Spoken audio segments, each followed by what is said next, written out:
Ever since I started reviewing games on this channel, it's felt nearly impossible to talk about each and every unique title I come across, which is definitely because of how many great games there have been, and not the fact that I keep scrapping and rewriting scripts. So rather than letting some of those games quietly slip by, I figured I might as well go back and talk about some of my favorite games in 2025.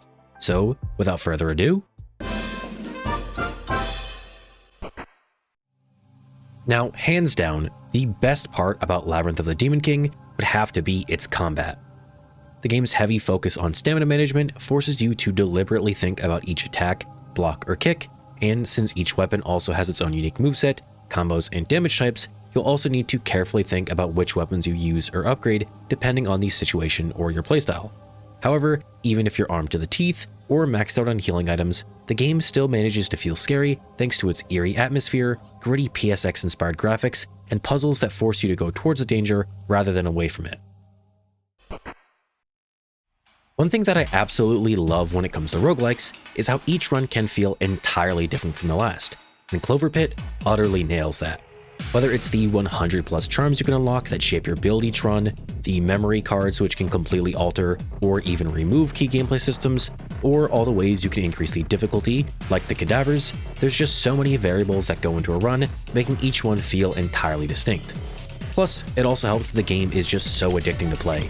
The way the sound design, visual effects, and everything just chain together makes it feel like the game is directly injecting dopamine into your brain, and I simply can't get enough of it. Now, last year, a few of my friends and I ended up starting a co-op playthrough of Valheim, and holy shit, I'm so glad we did. Like, everything about this game is just so fucking good.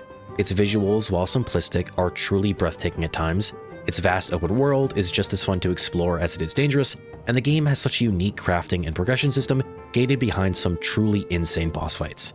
So, while it may have taken us hundreds of hours to reach the endgame, I could easily see myself doing it again, and I can't wait to jump back in once the Deep North update is out. Now, sometimes I feel like I have a habit of taking the fun out of my experience with a lot of the games that I play, either forcing myself to finish it, even if I'm not enjoying it, or by trying to get all the achievements just to say that I did. And while I don't think that's always a bad thing, sometimes I forget that it's okay to just relax and enjoy things, which is what Wander Stop is all about. There's no rush to finish the game, you can just take your time doing whatever your heart desires. Whether that's making tea, cleaning up around the shop, or just doing absolutely nothing, Wander Stop is an experience, so why not take your time to enjoy it? And as much as I'd love to talk about just how incredible that experience was, I think this story is at its best going in completely blind. But just know that the themes around burnout and emotional healing were honestly amazing, and I cannot recommend it enough.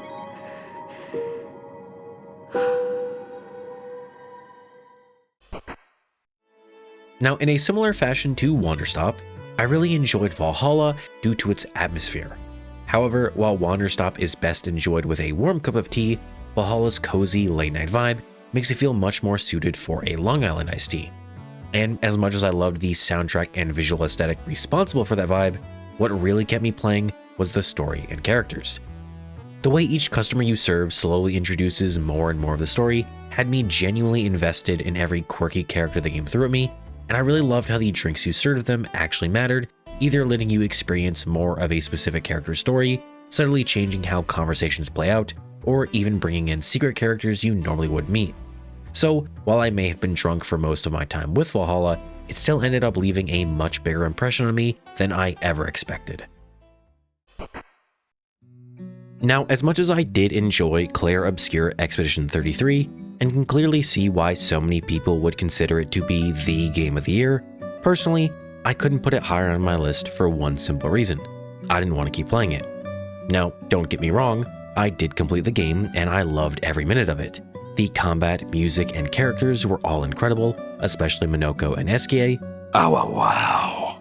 And the Verso ending honestly felt like the perfect conclusion to the game's overarching narrative and themes about death and grief.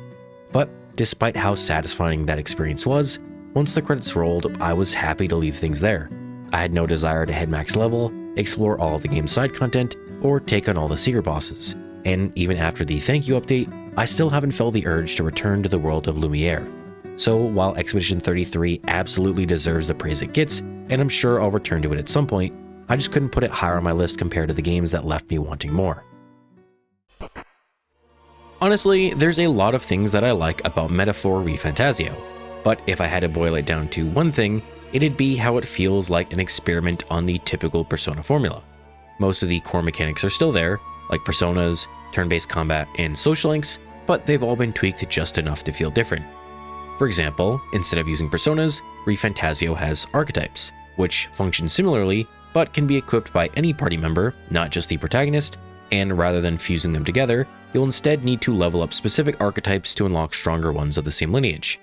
When it comes to the turn-based combat though, rather than using the one more turn system like Persona 3, 4, and 5, ReFantazio uses the press turn system like Shin Megami Tensei 3 Nocturne.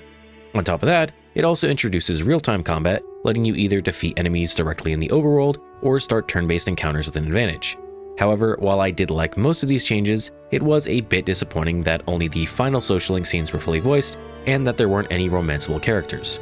Overall though, I really enjoy the game's themes and narrative about anxiety, equality, and building a better future, or how sometimes you just gotta kill evil people, and I'd love to see more experimental projects like this from Atlus in the future. Now, as much as I did enjoy playing Hollow Knight Silksong, after fully completing the game, I couldn't help but feel like there were a few design choices that held it back from being a perfect 10 out of 10. Mainly, how a lot of the upgrades can feel pretty useless at first. For example, since a lot more bosses, and even basic enemies, deal double damage, getting a single mask upgrade often didn't really feel like it made a difference, since you'd still die in the same amount of hits as before. Along with that, while I thought the craftable tools were cool in theory, I barely used them in practice since I didn't want to constantly farm shell shards or bundles, especially on top of all the rosary farming already required to unlock everything. And finally, while I really liked all of the different crests and how distinct their playstyles were, I didn't really experiment with them as much as I wanted to, either because I didn't have enough memory lockets to upgrade them early on, or I unlocked them so late that it didn't feel worth switching off the Reaper crest. Now, complaints aside though, I still really enjoyed the game, and overall it felt like a clear improvement over Hollow Knight, especially when it came to the story and combat. So while it definitely has its flaws, I could easily see my opinion improving after a few more updates or DLC. Now, similarly to Silksong, I felt that Hades 2 was a clear improvement over Hades 1, albeit with a few minor issues. However, while my problems with Silksong mostly came down to gameplay and mechanics, my main issue with Hades 2 was its story. Prior to the game's final major update, everything about it felt perfect. The combat was familiar yet distinct, thanks to additions like Omega attacks and moon hexes. Being able to either descend into Tartarus or climb Mount Olympus effectively doubled the amount of content, and Darren Korb absolutely killed it with the soundtrack again.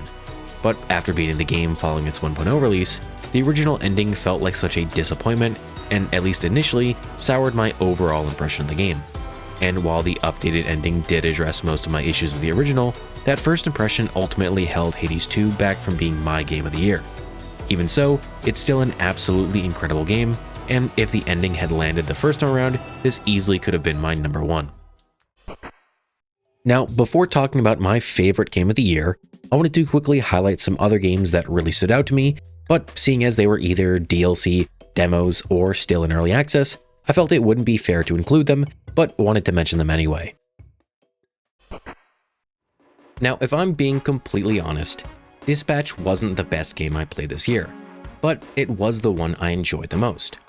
My first playthrough honestly felt like such a unique experience. The weekly release of episodes gave me something to look forward to each week, but it also gave me time to sit with each episode and theorize about where things were going next. And that space between episodes kept me really engaged with the story, especially during that final week leading up to the finale. And that investment absolutely paid off. The story was honestly incredible, especially once I stopped making decisions based on what I would personally do and started thinking about what felt right for Robert in those moments. That shift made everything feel more immersive and honestly made the game way more enjoyable to play. And in case you were wondering, I chose Sonar and Waterboy for my team and ended up romancing Invisigal.